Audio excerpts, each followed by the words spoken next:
National income with expenditure method या national income calculate करने की बात करें एक्सपेंडिचर मेथड से, तो क्या अभी कभी आपने सोचा है कि यार नेशनल इनकम को एक्सपेंडिचर मेथड से कैलकुलेट कैसे करते हैं एंड क्यों करते हैं? What are the reason, what is the purpose कि हम लोग एक्सपेंडिचर मेथड को यूज करने जा रहे हैं, या एक्सपेंडिचर मेथड से यूज करके भी हमें नेशनल इनकम को कैसे फाइंड आउट करता है?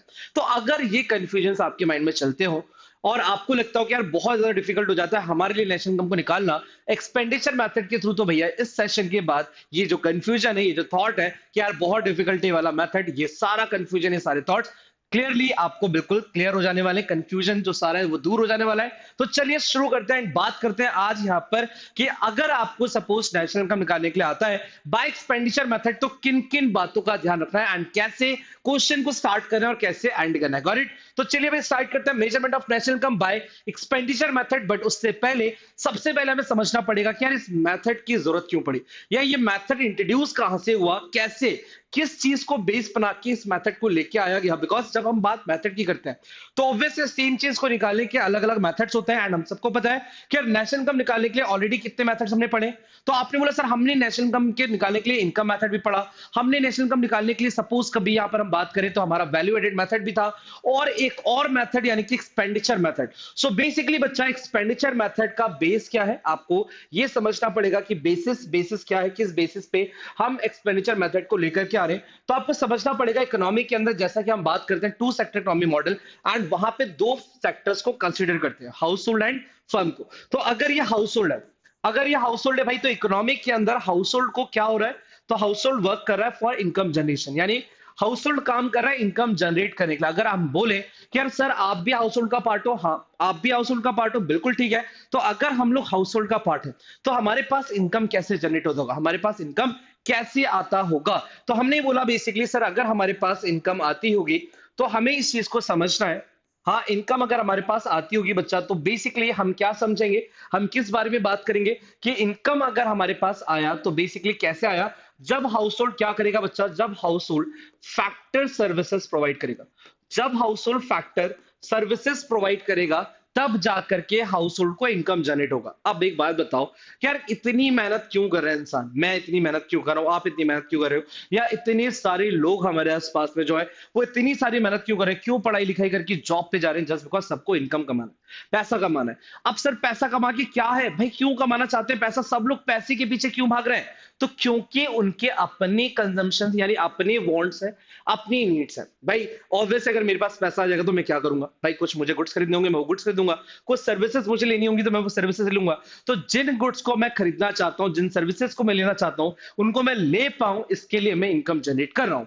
और जब मेरी इनकम जनरेट हो रही तो मैं उन गुड्स एंड सर्विसेज को डिमांड करके अपना पैसा खर्च कर रहा हूं, एंड द थिंग इज कि वो गुड्स एंड सर्विसेज इकोनॉमी से ले रहा हूं। तो बेसिकली आपको ये समझना है बच्चा, हम किसको बेस बनाएंगे, हमें हाउस होल्ड के क्या बनाना पड़ेगा, हाउस होल्ड के सिंपल सी बात है कंजम्पशन एक्सपेंडिचर को हमें पकड़ना पड़ेगा कि हाउस होल्ड ने साल भर में कितना कंजम्पशन एक्सपेंडिचर किया, या इकोनॉमिक के अंदर रह करके फाइनली कितना कंजम्पशन एक्सपेंडिचर किया गया।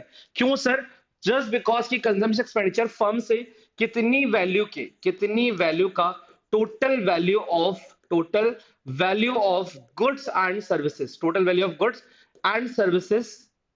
गुड्स एंड सर्विसेज मांगा गया। आप इस बात को ध्यान रखिएगा, क्या बोला गया कि साल भर के अंदर कितना पैसा गुड्स एंड सर्विसेज को कंज्यूम करने के लिए खर्च किया गया, यानी basically we are talking about expenditure, ये एक साल के अंदर कितना एक्सपेंडिचर हुआ है बच्चाओं। Got it? तो ये चीज आप लोग को सबसे पहले समझ में आनी चाहिए। एंड अब चलते हैं हम लोग की इसी थॉट के हिसाब से हमें चलना है कि यार कितना कंजम्पशन एक्सपेंडिचर हुआ होगा साल भर में, इसको फाइंड आउट करो और इसको इकट्ठा करो तो हमें क्या मिल जाएगा, अपना नेशनल इनकम मिल जाएगा। बिकॉज हम सबको पता है कि सर्कुलर फ्लो ऑफ इनकम के थ्रू तीन जनरेशन जो है ना, यानी कि तीन चीजें, क्या, generation phase then the disposition phase and the thing is की सर डिस्ट्रीब्यूशन फेज, ये तीन फेजेस के हिसाब से तीन मेथड इंट्रोड्यूस होते हैं। एंड यहां पे हम बात करने जा रहे हैं बच्चा डिस्पोजिशन ऑफ इनकम की, यानी जब पैसा इकोनॉमी के अंदर इनकम जो है वो डिस्पोज किया जाता है, डिस्पोज करने का मतलब खर्च किया जाता है फॉर गुड्स एंड सर्विसेज, तो वो वाले पार्ट को हम लोग पिक करते हैं एंड उस पार्ट के थ्रू हम लोग अपने नेशनल इनकम तक पहुंच पाते हैं। Got it? तो चलिए भाई अब देखते हैं, यहां पर सबसे पहले ये हमारा कुछ एक्सपेंडिचर मेथड का फॉर्मेट है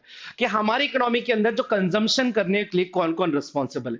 तो आप बोलोगे सर हमारी इकोनॉमी के अंदर कंजम्पशन करने के लिए कौन कौन रिस्पॉन्सिबल है, private final consumption expenditure, then the government final consumption expenditure, then the gross domestic capital formation, and plus net export, इन सबको प्लस करके हमें क्या मिल जाएगा, जीडीपी एट मार्केट प्राइस। तो ये चीजें इतनी ज्यादा इजी नहीं, देख तो बहुत इजी रही कि हमें क्वेश्चन में अगर कहीं पर डायरेक्टली दे दिया जाए final private final consumption expenditure, then the government final consumption expenditure, gross domestic capital formation, net export, अगर ये चार चीजें डायरेक्टली दे दी जाए तो ऑब्वियस है आप इन चार चीजों को प्लस करोगे, आप कहां पे पहुंच जाओगे, जीडीपी एट मार्केट प्राइस। कहां पे पहुंच जाओगे, GDP at market price. Again I am repeating this कि if we wanted to find out the value of gross domestic product at market price, so how even it is possible, so basically we have to add these four terms, yani ki private final consumption expenditure, then the government final consumption expenditure, then gross domestic capital formation plus net export। जब हम इनको plus करेंगे हमें क्या मिल जाएगा, GDP at market price.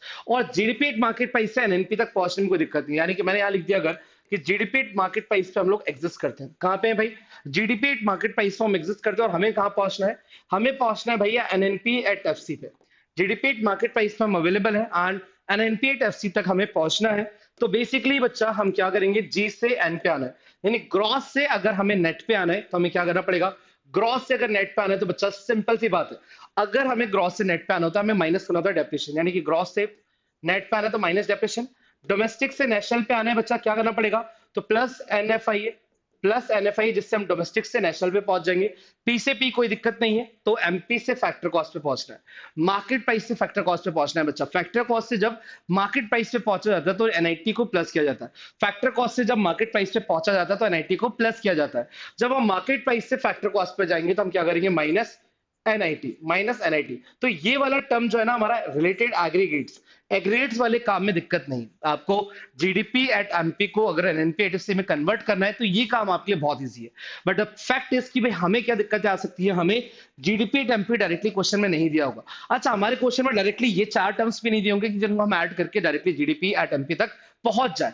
तो sir basically क्या होगा, करना क्या है यहाँ पर, तो हमने बोला बेसिकली जीडीपी एट एमपी को निकालने में क्या क्या प्रॉब्लम आ सकते हैं, उन सारे प्रॉब्लम को हम डिस्कस करेंगे एंड ये सीख लेंगे कि भाई हम कैसे फाइनली जीडीपी एट एमपी तक पहुंच सकते हैं। और जब हम जीडीपी एट एमपी तक पहुंच जाएंगे तो we can easily change GDP at MP is equal to भाई NNP at FC by following या by adding and subtracting this terms. Okay, हमें डेप्रिसिएशन माइनस करना पड़ेगा ग्रॉस से नेट पे जाने के लिए, हमें कंजम्पशन ऑफ फिक्स कैपिटल, तो ऑलरेडी वही बात है भाई, एनएफआई की बात हो रही है, एनएफआई प्लस करना पड़ेगा, डोमेस्टिक से नेशनल पे जाना है एंड द थिंग इसके मार्केट प्राइस से फैक्टर कॉस्ट पे आने के लिए माइनस एन80। Got it. तो हम लोग यहाँ पे पहुंच जाएंगे जैसा कि आपको यहाँ पे दिख भी रहा है, depreciation then net indirect tax. Okay, और इस बीच में यहाँ पर अगर मिसिंग है तो यहाँ पर हम प्लस एनएफआई भी लिख देंगे।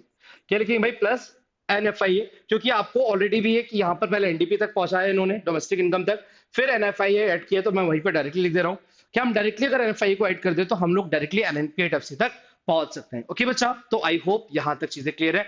चलिए, अगर यहां तक चीजें क्लियर है तो हम आगे बढ़ते हैं एंड बात करते हैं अपने फर्दर चीजों के बारे में।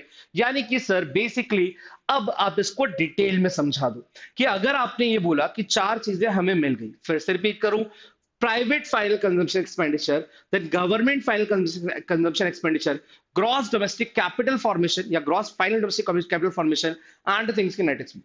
अगर ये चार टर्म मिलता है डायरेक्टली ऐड कर देने का, बट अगर इसको भी क्लासिफाइड करवा दिया जाए तो ये किन चीजों में क्लासिफाइड होगा एंड हमें उन चीजों तक कैसे पहुंचना है।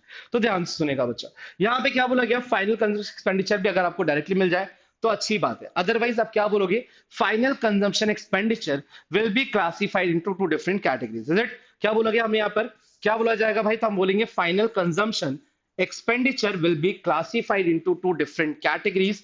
First will be your बच्चा private final consumption expenditure and the thing is कि government final consumption expenditure। Correct, ये दो चीज हमने सीखी हुई है कि भाई private final consumption expenditure and things की गवर्नमेंट फाइनल कंजम्पशन एक्सपेंडिचर, तो ये दो चीजों से मिलकर के बनेगा हमारा फाइनल कंजम्पशन एक्सपेंडिचर। तो ये दो चीजें क्लियर है। फिर हमारे पास आता है बच्चा एक important term, gross domestic capital formation. इस पे सब ज्यादा कंफ्यूज होते हैं एंड सबसे ज्यादा मिस्टेक्स जो है वो यही होती है, सबसे ज्यादा गलतियां भी हमारी यही होती है ग्रॉस डोमेस्टिक कैपिटल फॉर्मेशन के अंदर। ओके, कैसी गलतियां कि सर ये डायरेक्टली कभी कभी ना ये यहाँ पर ग्रॉस डोमेस्टिक नहीं दिया होता, कभी कभी हमें यहाँ पर gross domestic capital formation directly नहीं दिया होता। इज इट, कैपिटल फॉर्मेशन जो है ना वो डायरेक्टली अगर दे दिया जाए तब तो अच्छी बात है कि हमारे क्वेश्चन में या हमारे कॉन्सेप्ट के अकॉर्डिंग हमें क्या चाहिए, हमें ग्रॉस डोमेस्टिक कैपिटल फॉर्मेशन ही चाहिए। बट कभी कभी डायरेक्टली नहीं दिया होता तो ये क्लासिफाइड होता है, हम उनको इकट्ठा करके लाना पड़ेगा। ओके, तो भाई gross fix capital formation, is it, और प्लस चेंज इन स्टॉक या चेंज इन इन्वेंट्री या change in investment. Is it simple है भाई। तो अगर ये नहीं मिला, ग्रॉस डोमेस्टिक कैपिटल फॉर्मेशन नहीं मिला, तो आप दो चीजें ढूंढोगे क्वेश्चन में। क्या? कि ग्रॉस डोमेस्टिक फिक्स कैपिटल, एक वर्ड आ जाएगा बच्चा फिक्स कैपिटल फॉर्मेशन, क्योंकि आप इस चीज को समझिएगा कि ग्रॉस डोमेस्टिक कैपिटल फॉर्मेशन, जब कैपिटल फॉर्मेशन की बात होती है ना, तो कैपिटल फॉर्मेशन या तो पूरा दिया हो और या पूरा ना दिया हो, तो बच्चा it will be classified into two categories, यानी कि पहला फिक्स्ड और दूसरा वेरिएबल। पहला फिक्स एंड दूसरा वेरिएबल। तो ये फिक्स और वेरिएबल का क्या खेल है बच्चा, कि अगर ग्रॉस डोमेस्टिक कैपिटल फॉर्मेशन ना मिले तो हम ढूंढेंगे gross domestic fix capital formation, और प्लस वेरिएबल की जगह पे हम क्या लिखेंगे, change in inventory, change in investment, basically change in stock. Okay, तो इन दोनों को जब हम प्लस करेंगे हमारा पूरा कंप्लीटली कैपिटल फॉर्मेशन मिल जाएगा। कैपिटल फॉर्मेशन का मतलब होता है वो गुड्स एंड सर्विसेज या वो गुड्स इकोनॉमी के अंदर कंज्यूम करना या उनकी डिमांड करना, जो गुड्स कहीं ना कहीं आपके लिए एसेट के रूप में क्रिएट हो रही है। इज इट इकोनॉमी के अंदर एसेट बन के क्रिएट हो रही है। तो दो चीजें थी, आपने बोला गुड्स जो है ना दो तरह के होता है, आप सबको पता है कि गुड्स कितने तरह के होते हैं, एक तो कंजम्पशन गुड्स, एक होता है कैपिटल गुड्स। तो बच्चा कंजम्पशन गुड्स हमने ले लिया हाउस होल्ड का और गवर्नमेंट का, कि दो लोग रिस्पॉन्सिबल है कंजम्पशन गुड्स के लिए इकोनॉमी के अंदर। तो भैया private final consumption expenditure and the thing is government consumption expenditure, ये दो तो हमने कंजम्पशन ले लिया। बट जब बात कैपिटल गुड्स की होगी तो इसी कैपिटल गुड्स के लिए हम लोग एक टर्म यूज करते हैं ग्रॉस डोमेस्टिक कैपिटल फॉर्मेशन, कि इस साल हमारी इकोनॉमी के अंदर कितना वैल्यू ऐड हुआ as an capital formation, as an assets कितने बढ़ गए। ओके, तो ये डायरेक्टली दिया तो अच्छी बात है, otherwise fix plus variable, fix plus variable, fix का मतलब gross domestic fix capital formation plus change in inventory. Got it? तो ये दो चीजें हमारी क्लियर हो गई। अगर ग्रॉस डोमेस्टिक फिक्स्ड भी नहीं दिया बच्चा, तो ये तीन चीजों में ब्रेक हो जाता है। एंड ये तीन चीजों में कौन सा ब्रेक होगा भाई, तो gross business fix investment, gross residential construction and gross public investment. अगर हमें ये दिया हुआ तो इन तीनों चीजों की कोई वैल्यू नहीं, सेंस ही नहीं है, क्योंकि ये चीज अगर दी हुई तो इसका मतलब ये चीज ऑलरेडी इंक्लूड की जा चुकी है। तो अगर हमें ग्रॉस डोमेस्टिक कैपिटल फॉर्मेशन नहीं मिला तो फिक्स्ड और वेरिएबल, अगर फिक्स भी प्रॉपर नहीं मिला तो फिक्स्ड मिलेगा बच्चा आपको बिजनेस का, हाउस होल्ड का एंड द थिंग इज की पब्लिक इन्वेस्टमेंट। यानी gross domestic fixed capital formation की बात हो रही तो gross business fix investment, gross business fix investment, then बच्चा gross residential construction and the thing is की ग्रॉस पब्लिक।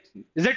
तो ये चीज आपके लिए इंपॉर्टेंट है। अगर मैं इसको चाहूं यहां पे भी लिख देता हूं ताकि आप लोगों को क्लियर रहे, कोई कंफ्यूजन इसके अंदर ना रहे बच्चा, एंड आप लोग बिल्कुल क्लियर हो कि सर हमें अगर ग्रॉस डोमेस्टिक कैपिटल फॉर्मेशन नहीं मिला, क्या नहीं मिला, ग्रॉस डोमेस्टिक कैपिटल फॉर्मेशन ये नहीं मिला, तो हम क्या करेंगे बच्चों, हमने बोला बेसिकली सर हम दो चीज ढूंढेंगे। हम हमारे क्वेश्चन में, अब हमारे क्वेश्चन में क्या ढूंढेंगे, दो चीजें। कौन सी दो चीजें? तो हम ढूंढेंगे gross fixed capital formation, gross fixed capital formation, got it, और plus change in inventory, plus change in inventory. Clear है भाई? प्लस चेंज इन इन्वेंट्री, ये दो चीजें मिलकर के हमें क्या मिलेगा, ग्रॉस डोमेस्टिक कैपिटल फॉर्मेशन। और अगर सपोज हमें ये डायरेक्टली ना दिया जाए क्वेश्चन के अंदर, ये भी मिसिंग हो, अगर क्वेश्चन में ये भी मिसिंग हो, तो ये तीन चीजों से मिलकर बनता है बच्चा। ये कितनी चीजों से मिलकर बनता है? ये तीन चीजों से मिलकर बनता है। तो बेसिकली हम इसको समझें तो क्या बोलेंगे, हम बोलेंगे भाई gross business fixed investment, gross residential construction. तो gross business fixed investment, gross business fixed investment and gross residential construction, correct. और फिर यहां पे ग्रॉस पब्लिक इन्वेस्टमेंट, क्लियर है बच्चा? कोई दिक्कत इसके अंदर? तो ये बेसिकली आपको क्लियर होना चाहिए। इतना अगर आपने निकाल लिया तो फिर टेंशन वाली बात नहीं है। जो आपकी एक्सपेंडिचर मेथड में जो भी डिफिकल्टीज आती है ना, वो इसी जगह पर आती है। एक बार आप इससे क्लियर हो गए तो फिर फर्दर आपको इस चीज में कोई जरूरत नहीं पड़ेगी, एंड आप पूरी तरह से क्लियर रहेंगे, बिकॉज बाकी का नेट एक्सपोर्ट में कोई टेंशन नहीं है। हम सबको पता है net export is equal to भाई total export minus import, is it, यानी X minus M. Net export का फॉर्मूला क्या है बच्चा, तो एक्स माइनस एम। ये बस आपको ध्यान रखना है, आपको पूरी तरह से बातें क्लियर रहेगी, कोई भी कंफ्यूजन कोई भी प्रॉब्लम नहीं जाने वाला है। तो ऑल दो ये सारी चीजें क्लियर हैं। तो बच्चा अब हम क्या करेंगे, हम सीखेंगे कि एक्सपेंडिचर मेथड में कौन कौन सी चीजें हमें ध्यान होनी चाहिए, कौन कौन सी चीजें हमें पता होनी चाहिए। यानी फाइनल एक्सपेंडिचर मेथड की जब हम बात करते हैं तो कुछ बेसिक चीजें हमें पता होनी चाहिए जो हमें इस मेथड के थ्रू मिलती हैं। पहला बच्चा, अवॉइड इंटरमीडिएट एक्सपेंडिचर। आप जब भी यहाँ पे कोई भी एक्सपेंडिचर लोगे, जैसे हमने बोला private final consumption expenditure, gross domestic final consumption expenditure, तो ये जो एक्सपेंडिचर लिया हमने, ये जो हमने एक्सपेंडिचर्स लिए हैं कंजम्पशन एक्सपेंडिचर, इसमें सारे एक्सपेंडिचर बेटा फाइनल गुड से रिलेटेड होने चाहिए। सारे एक्सपेंडिचर आपके फाइनल गुड से रिलेटेड होने चाहिए। आप कोई भी एक्सपेंडिचर ऐसे वाले नहीं लोगे जो आपने इंटरमीडिएट गुड्स के लिए किए गए हो, इज इट? तो वो आपको अवॉइड करना है। फिर सेकंड अगर हम बात करें तो do not include expenditure on second hand goods and financial assets. आपको वो सारे जो एक्सपेंडिचर आपने सपोज सेकंड हैंड गुड्स के लिए किए हैं, या अगर आपने कोई भी एक्सपेंडिचर सपोज किया हो just because you wanted to purchase some financial assets like shares, debentures and all, तो इन सब पे भी अगर आपने कोई भी खर्चा किया होगा वो भी आपको अवॉइड करना है। वो भी आप एक्सपेंडिचर मेथड के टाइम पे नहीं लोगे। एंड बच्चा include expenditure on self use of own produce fine goods. अगर आपसे पूछा जाए सेल्फ कंजम्पशन एक्सपेंडिचर क्या लिया जाएगा, तो yes, self consumption expenditure is a part of private final consumption expenditure, so it is included while calculating the value of national income, while calculating the value of national income इसको लिया जाएगा। तो ये important term है हमारे लिए। Then avoid transfer expenditure.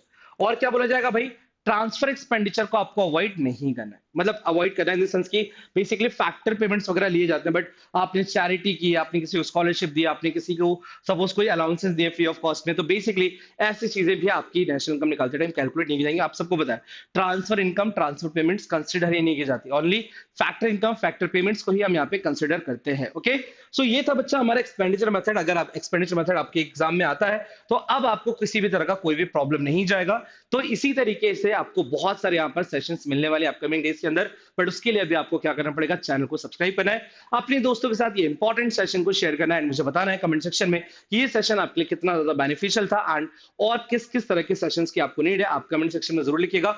Although आप हमारे ऑफिशियल टेलीग्राम चैनल का भी पार्ट हो सकते हैं, डिस्क्रिप्शन में लिंक अवेलेबल है, वहां पे क्लिक कीजिए एंड आप फटाफट हमारे जो ऑफिशियल टेलीग्राम चैनल है वहां पे ज्वाइन कर लीजिए, जहां पे आपको बहुत सारे बेनिफिट्स मिलने वाले हैं, जहां पे बहुत सारे एमसीक्यूज, बहुत सारी इंपॉर्टेंट शीट्स एंड जो वाईटी पे भी यहाँ पर भी जो आपके सामने शीट्स यूज हो रही है, इन सब की भी पीडीएफ आप लोग को वहां पे मिल जाएंगी and important updates related to examination, चाहे वो बोर्ड्स हो, चाहे वो सीयूटी एग्जामिनेशन हो, सब कुछ आपको वहां पर बहुत डिटेल में मिल जाने वाला है। तो what are you waiting for, फटाफट जल्दी से लिंक पे क्लिक करो एंड ऑफिशियल टेलीग्राम चैनल को ज्वाइन कर लो। मिलते हैं अपन इसी तरीके से बहुत सारे सेशंस में एंड अपकमिंग बहुत सारे कॉन्सेप्ट के साथ। अभी के लिए इतना ही बच्चा, thank you so much, take care and bye bye।